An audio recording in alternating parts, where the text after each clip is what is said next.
নির্বাচনী আসন ব্রাহ্মণবাড়িয়া সদর 3 এবং বিজয়নগর নিয়ে আমি এখানে শুনানিতে অংশ নেওয়ার জন্য আমি উপস্থিত হয়েছি। এখানে একে একে অনেকেই শুনানিতে অংশগ্রহণ করছে, শুনানিতে তারা কথাবার্তা যুক্তিতর্ক তারা তুলে ধরেছে। আমি যখন শুনানিতে আমি কথা বলতে যাব ওই মুহূর্তে রুমিন ফারহানা ওখানে গিয়ে আমাকে ধাক্কা মেরে ফেলে দেয় এবং তার কয়েকটা গুন্ডা বাহিনী নিয়ে আমাকে টেনে হিসড়ে পায়ের নিচে তারা ফুটবলের মতন আমাকে লাঠিপিটা করে এবং এখানে নির্বাচন কমিশনার প্রধান নির্বাচন কমিশনার উপস্থিত ছিল। আমি বলতে চাই আমরা জীবন দিয়ে রক্ত দিয়ে এই জুলাই বিপ্লবে আমরা নেতৃত্ব দিয়েছি, তখন এই নতুন বাংলাদেশ আমরা উপর দিয়েছি।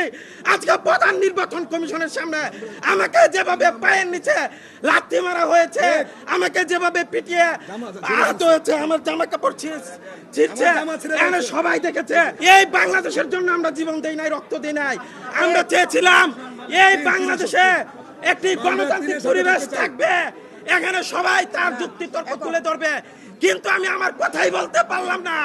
প্রধান নির্বাচন কমিশনের সামনে যদি এই নির্বাচন ভবনের সামনে যদি নির্বাচন কমিশনের সামনে এত বড় একটি ন্যাক্কারজনক ঘটনা ঘটতে পারে, বাংলাদেশের 56,000 বর্গ মাইলে কোথায় আমাদের নিরাপত্তা নাই?